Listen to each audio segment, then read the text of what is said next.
This program contains dramatic reenactments and material that may be disturbing to some audience members. Viewer discretion is advised. In the heart of an Alaskan wilderness, a father and son set out on a trip of a lifetime. Then, disaster strikes. We're going too fast, Blake! Hold on! Swept under an ice shelf, they fight for their lives in the freezing water. Dad, I'm sorry! They finally struggle ashore, but they're not out of trouble. Will you let me take it? They have no food or shelter and are at the mercy of prowling predators. The son faces a terrible dilemma.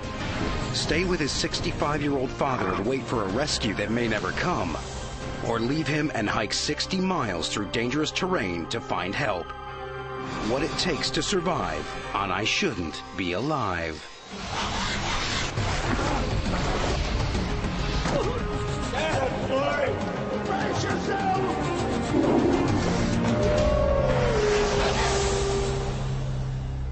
Blake!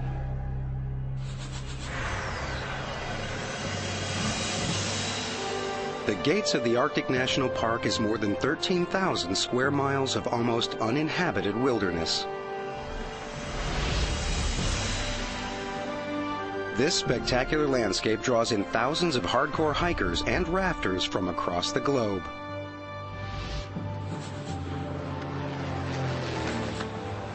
A light plane has dropped Blake Stanfield and his father Neil in one of the park's remotest spots, 60 miles from the nearest settlement. How's the raft coming? We're almost there. Good.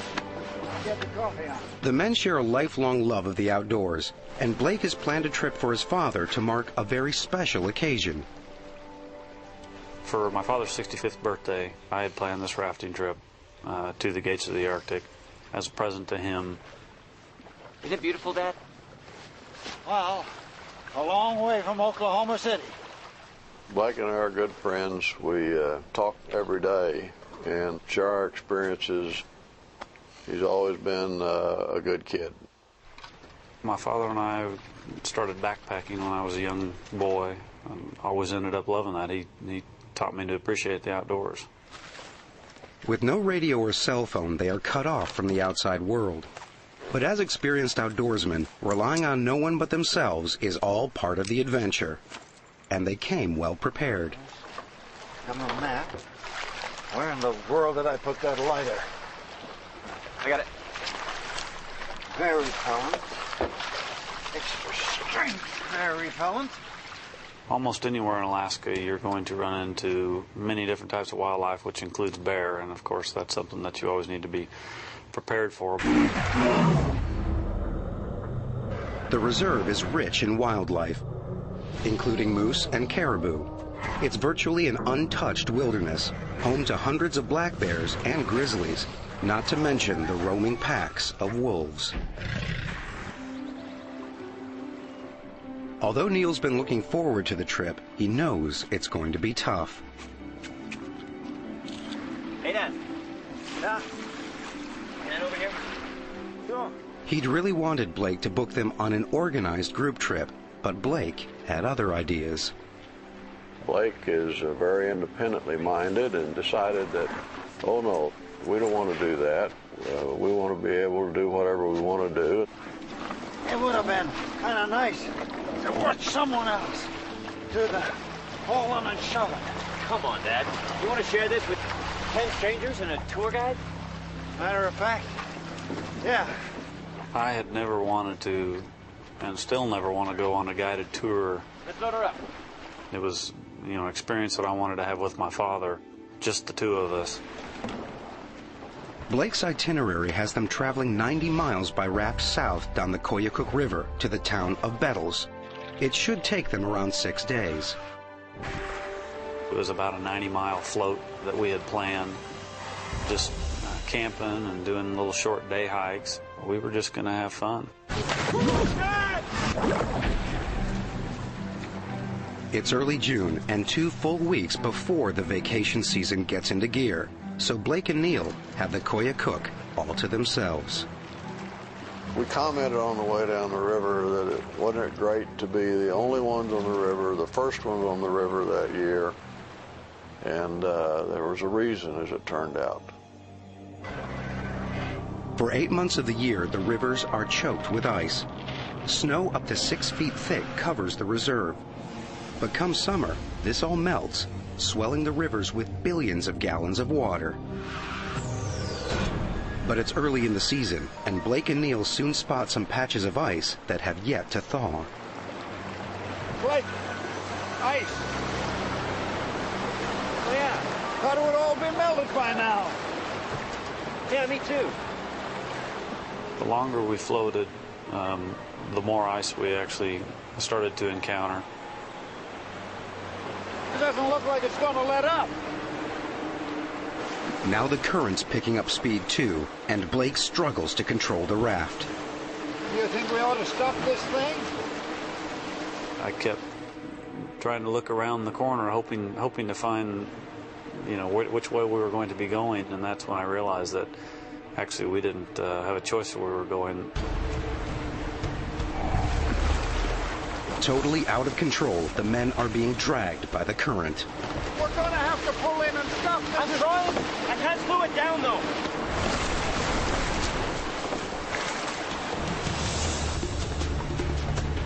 We're going too fast, Blake. I can't slow it down, Dad.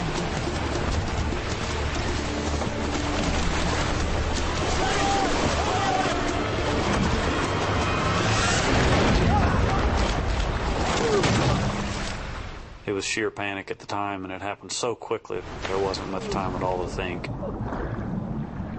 The next thing I actually remember was being pulled right underneath the ice. There was so little time to realize what had happened, except that it was a real problem.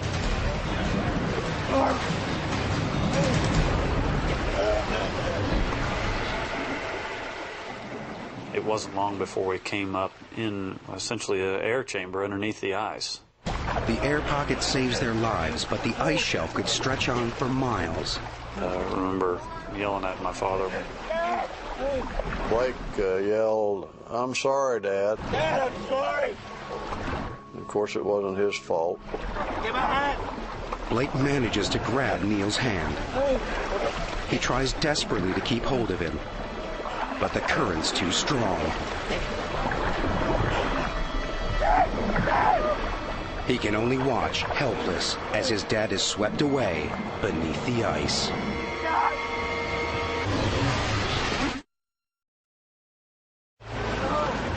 Blake soon follows.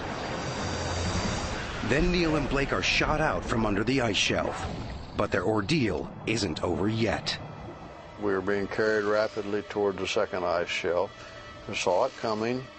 I reached up and grabbed it to try to prevent from going under it. Of course, the river was such that I was carried underneath. But unlike the first ice shelf, this one has no life-saving pocket of air. And the second ice shelf had no room to breathe. So it was a function of holding your nose and thinking that this may be it. My father and I both ended up with a lot of abrasions to the top of our heads because we kept trying to come up to the air that we were hoping was there. I've never thought of a worse way of dying than drowning, and was certainly thinking that that is how I was going to die.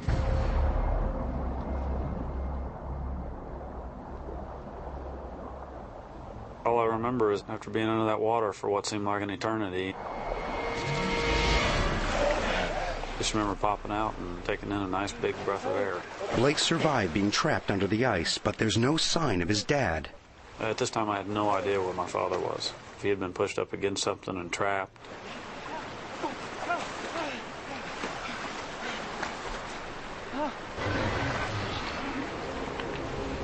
Dad! Dad! Dad! I don't know how I would have been able to face my mother and the rest of my family, letting them know that my father had perished, when I had made it.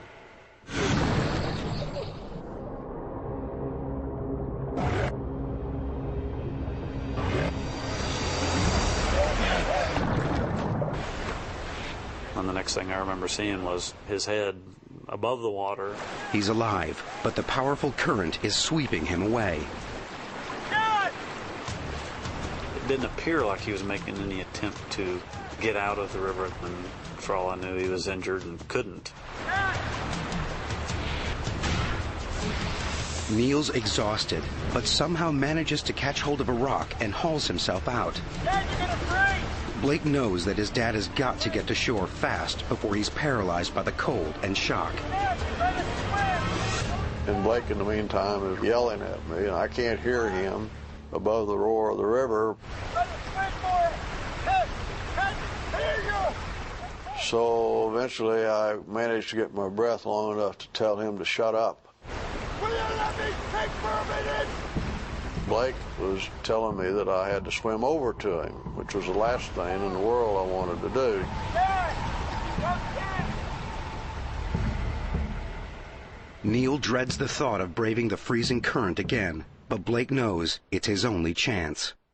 Come on, Dad! You can do it! Gathering his courage, he plunges in. You can do it, Dad!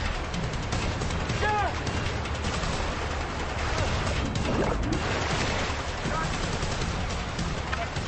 Neil makes it, but he's not out of danger yet. Oh my God, you're freezing. Dad, come here.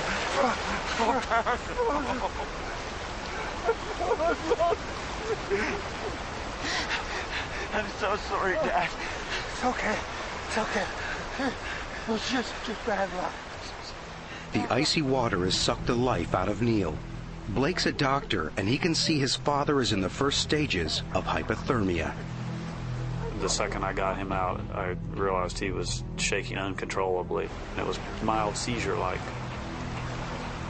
Neil's 65-year-old body can't cope with the cold as well as his son's. In a younger person, veins contract in the arms and legs, reducing heat loss and helping to maintain the body's critical core temperature. But Neil's older veins don't contract as efficiently. Life-saving heat is flooding out of his body more rapidly. If he doesn't warm up soon, his organs will stop working and he will die from hypothermia. Warm you up, Dad. We gotta warm you up. Blake's desperate. He has to get his dad warm fast.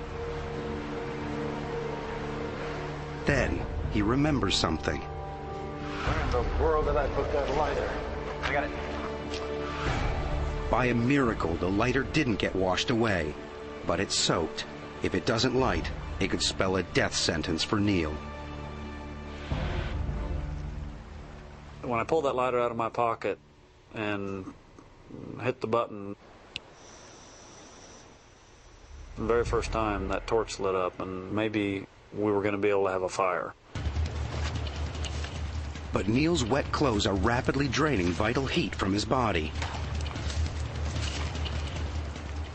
I knew that we had to get a fire started, and we had to get him out of those cold, wet clothes.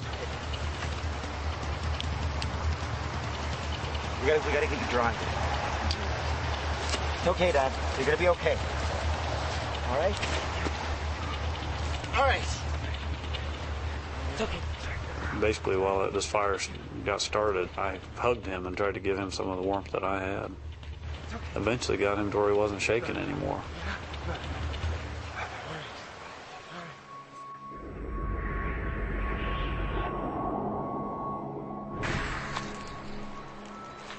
The immediate crisis is over. Now Blake realizes just how close he and his father came to dying.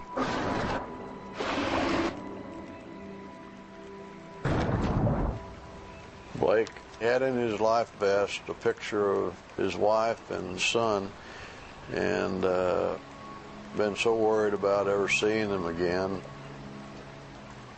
We were both somewhat crying.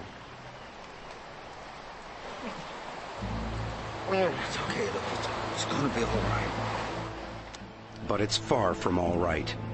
They're in the middle of nowhere, and no one expects them back for about a week. Their raft is gone, along with all their food and gear. Worse still, they know the reserve is teeming with hundreds of wolves and bears. I think at that point we realized that we got some big problems. Here we were in the middle of this vast wilderness, a good 60 miles from the nearest human being.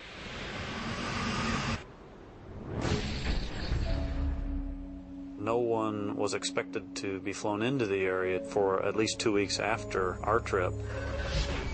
We were alone, and we were going to have to endure or survive until either we found a way out of it or someone came looking for us. They decide to stay put and build a shelter to protect them from the weather. But the risk of rain is the least of their problems. Hey, Blake! Come take a look at this! What? Tracks. What do you think?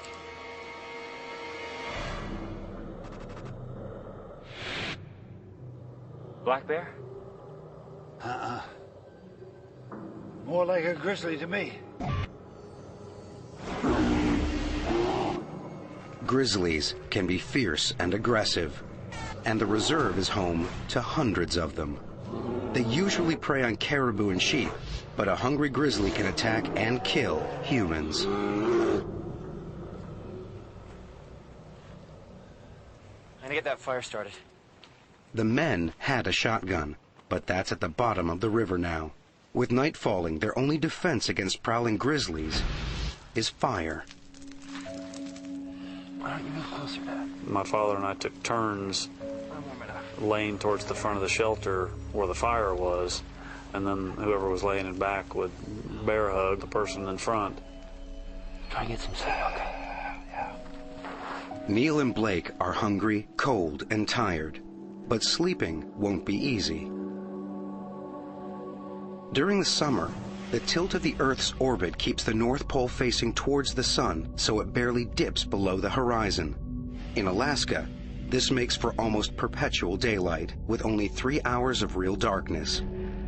But during that time, the temperature can drop to as low as 40 degrees. I shivered myself to sleep, because sure my clothes were still damp. But Blake is too worried to sleep. It will be at least a week before anyone realizes they're even missing. And his dad might not survive that long.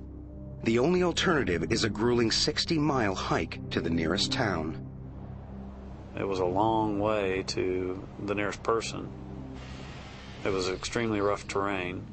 We only had one set of shoes between the two of us. There were plenty of bears in the area. It was hard to take in the severity of the predicament that we were in.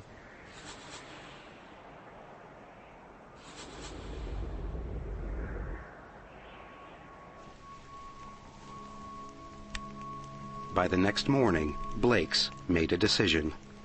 Well, I needed to get back to Bettles. I needed to go find help. Now he needs to convince his dad it's the right one. Dad? You okay? Yeah. Pretty sore, though. You slept? Not so much, no. You know, I've been thinking. We gotta get ourselves organized. We gotta build up a nice big pile of firewood. Maybe make some traps. We're gonna need some food. I'm going for help, Dad. Help? From where? Blake had no doubt given it a lot of thought and decided that he could conquer this problem and hike back to Bettles. Bettles is 60 miles away. This is just plain crazy. Look, we talked about this. First rule of survival, stick together. Dad, I know all that. But no one else is going to be coming down the river for weeks. We can't wait that long. You trying to get yourself killed?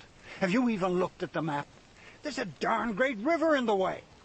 I'd ask him how in the world he was going to get over the Tingayuk River to our south, which appeared to be a pretty good-sized river, and he said, I don't know, I'll find a way. Yeah? How? This isn't some little stream. This is an Alaskan river in full flow. Now, do you have any idea how powerful that is? Yes, Dad. I was in one yesterday, remember? We're on our own, Dad. No one's coming. No one. I'm telling you not to go. Leaving him alone was a hard decision, but yeah, I think he knew I was stubborn because I inherited that from him. You're really going, aren't you? Yes, sir, I am. I'm really going. Because if I don't, we're going to die here, Dad. You're going to need the knife. And the lighter. Now, what about the bears? You saw all those tracks. Well, you got the fire. That should keep them away. I meant you, son. What about the bears? I love you, Dad. We hugged and told each other we loved each other. Yeah. Me too. Well, you know I do. Father and son know this is no ordinary goodbye. I might come back, Dad. It could be the last time they ever see each other. Now, don't get yourself killed, you hear? I was emotional when he left. I felt alone and very concerned about being alone, but probably more worried about him and what he might encounter.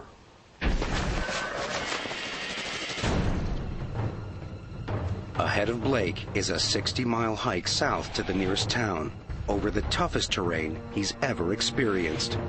He has no food or warm clothing. If he gets injured in any way, he doesn't stand a chance. Blake is heading south for the town of Bettles, 60 miles away. In his path stands the Tinyaguk River, which he hopes won't be too wide to cross. But first, he has to get there. Because of the scale of this map, it was a little bit difficult telling exactly where we were. I didn't have any great landmarks.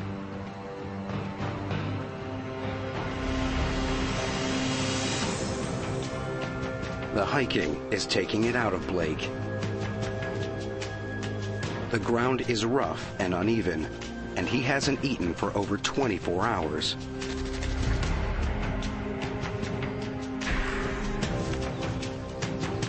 But Blake is making good progress. Just a few hours after leaving his father, he hits the river, the biggest obstacle between him and Bettles. The prospect of crossing it is terrifying. It's freezing cold and fast running. He could be dragged under another ice shelf. Blake has no choice.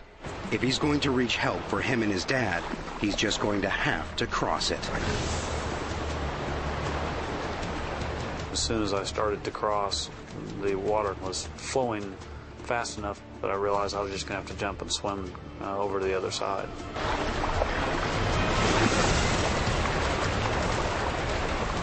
Blake uses all his strength to fight the racing current. The icy water cuts into him like knives.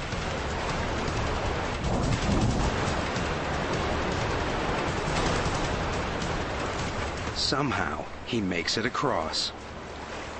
It's taken everything he's got. It's a huge achievement. With the Tinyaguk behind him, it should be a straightforward hike to Bettles. Miles away, Blake's 65-year-old father Neil is hungry and tired, but he can't rest. He's given their only lighter to Blake, and he's got to keep the fire from going out. It's his only source of warmth and his sole defense against bears. The difficulty of keeping the fire going was essentially being able to walk with only stocking-foot waders on really rocky soil. Neil hopes the fire will be enough to keep the bears and wolves at bay, but he also shouts and hollers to discourage an attack. Anybody home? Go out down and join Neil has seen no signs of bears yet. What really preys on his mind is what could be happening to his son. I was very worried about Blake and what he might have run into.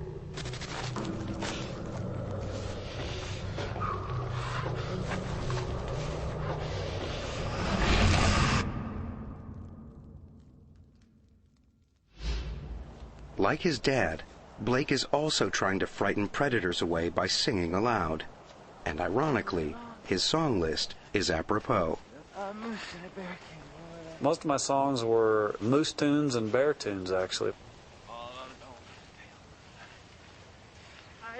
But his upbeat mood doesn't last long.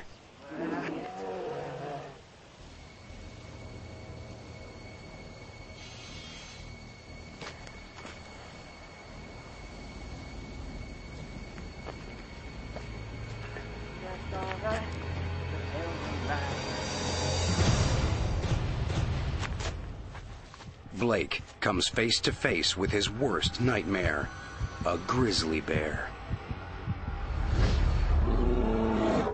A grizzly can tear you to bits. You know, with their powerful jaws, but their claws can rip holes through you like nobody's business, so you don't want to mess with them. Blake can't let the bear see him, but even the slightest sound could attract its attention.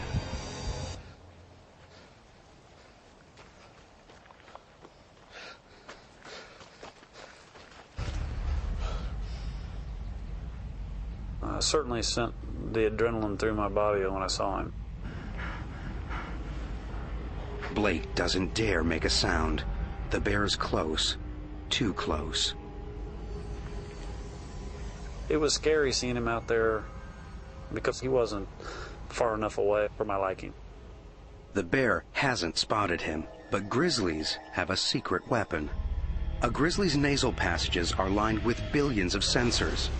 A human has just 12 million, making a grizzly's sense of smell about 7,000 times more powerful. A grizzly can pick up the scent of prey from more than 2 miles away. Blake's lucky. He's downwind of the bear, but the wind could change. It's a big risk, but he's got to make a run for it.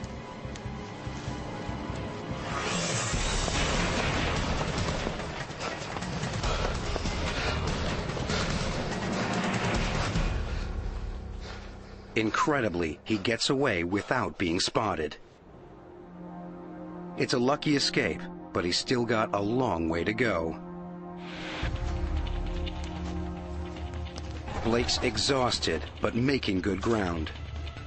He's survived 2 Arctic rivers and a bear, but now his good fortune is about to run out. Blake can't believe his eyes. It's the Tinyaguk River. The river Blake thought he'd crossed earlier that day. That river was a stream in comparison, and he barely made it across. If he tries to cross this one, he'll drown.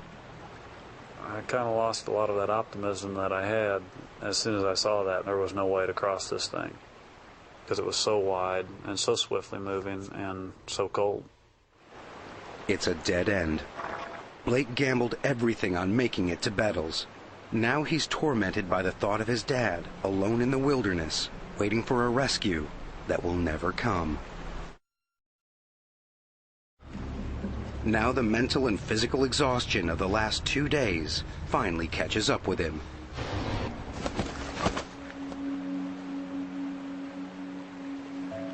I realized I needed to rest. That was something my body was asking for at the time, because it had been a long sludge.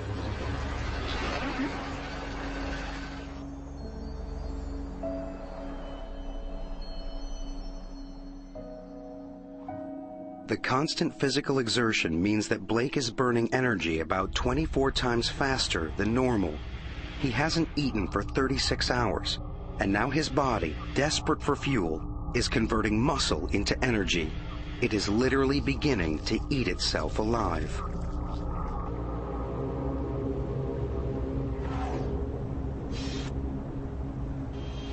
Miles away, Neil is facing his first night alone in an Alaskan wilderness teeming with predators. He's hungry and exhausted, but he knows sleeping is risky. All he has to keep bears and wolves at bay is his fire.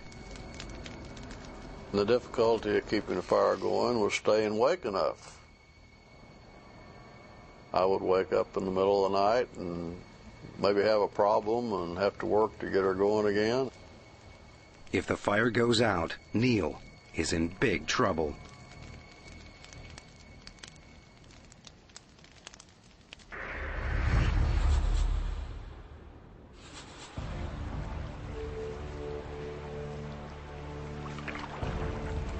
After a fitful night's sleep, Blake has to confront the bleak reality of his situation.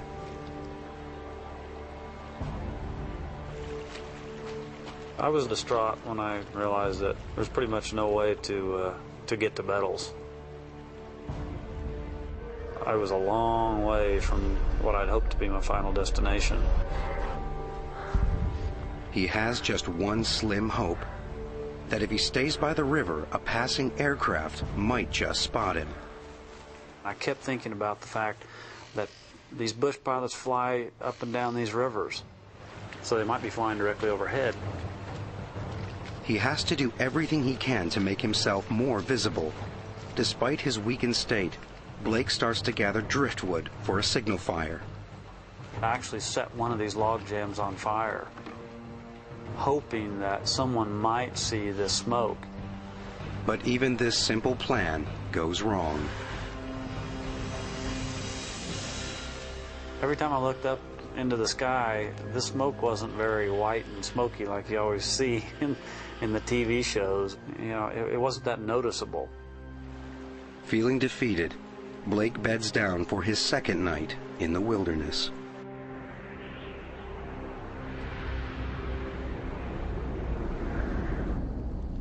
Neil has so far managed to keep his fire burning, but what has until now been a lifesaver is about to put him in danger. I guess a spark jumped from the fire.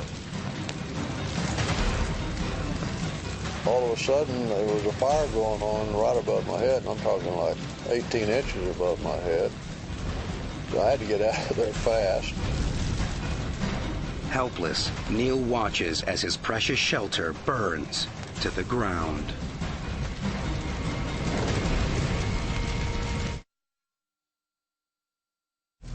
I got out of there and watched as fire just burst into an inferno. He has to wait for the blaze to die down. But then it hits him. He must save part of it to light a new fire. Without it, he'll freeze from the cold and have no protection from prowling predators.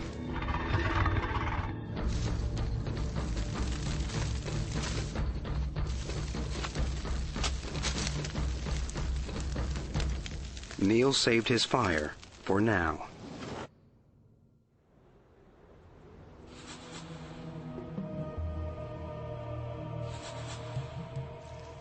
With his camp destroyed, Neil is left exposed to the elements.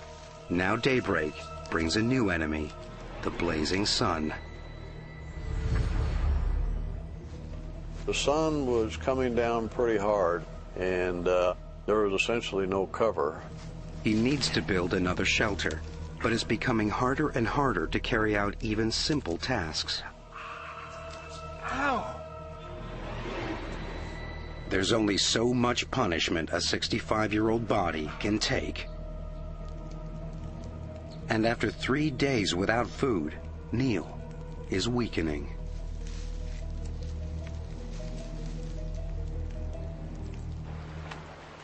Blake is still waiting. He's gambling that by staying by a huge river, he will increase his chances of being spotted by local pilots. But after 2 days, his optimism is fading.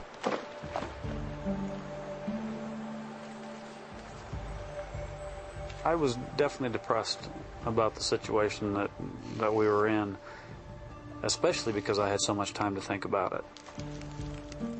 Blake endures another day and another night. His constant fear that his dad hasn't survived his ordeal.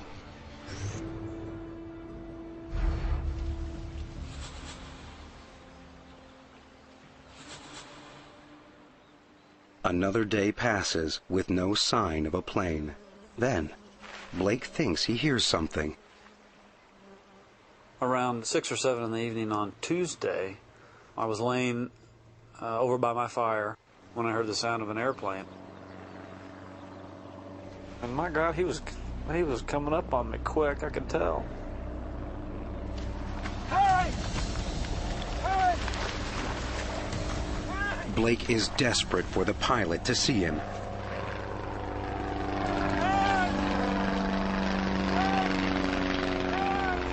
I realized that he spotted me. He spotted me. The plane doesn't land, but Blake is convinced it's just gone for help.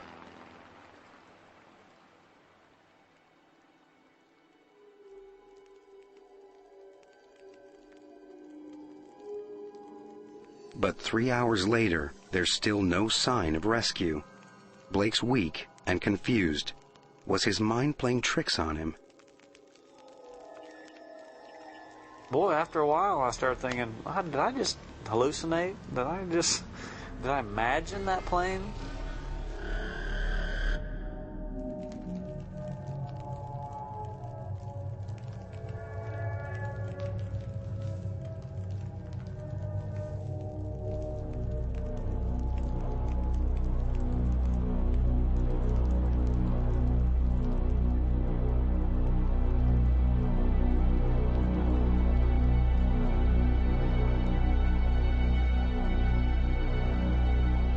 But then, the plane reappears.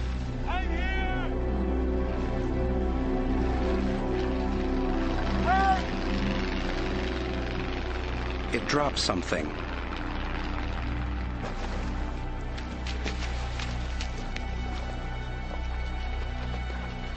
It's a bag containing supplies and a walkie-talkie. I turned that radio on. I kind of told him what had happened. There's only one thought on Blake's mind. Please hurry! You gotta go find my dad! 15 miles upstream. There'll be a fire going. You'll see the fire. The pilot launches an aerial search for Neil.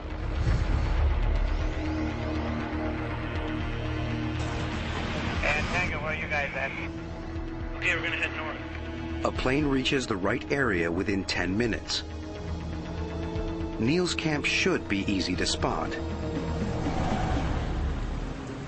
But when the pilot reports back to Blake, the news is bad. There's no sign of his dad. Hey, you gotta go back. He's up there. Keep going till you find him. He can't leave. He's gotta be at the camp. Maybe he didn't go far enough. He can't walk. He's gotta be there. I was worried something would happen to my dad. Because there's no way he could miss him. You gotta go and find my dad. I fell to my knees. It's Blake's worst nightmare. He left his dad to survive on his own. Now he must live with the thought that something has happened to him.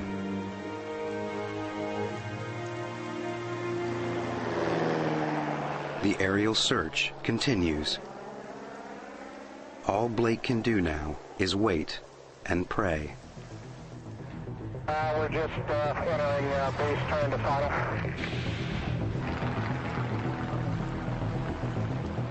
Hello, is anybody there? Can you hear me? Finally, the pilot does see something, but he can't land. Blake is picked up by a chopper and rushed to the scene. And Tango, you guys in?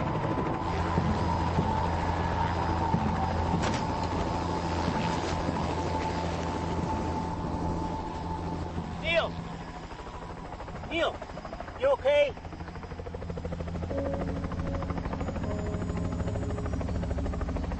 How did you know I was here? I asked your son. He climbed in that helicopter. Dad.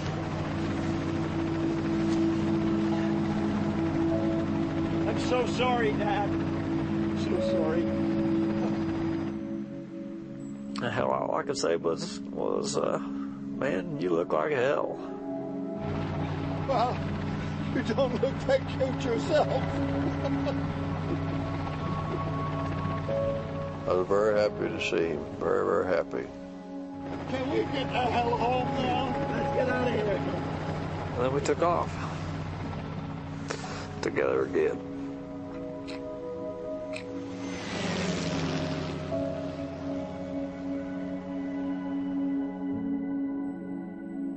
Neil and Blake lost 21 pounds between them during their 5-day wilderness ordeal.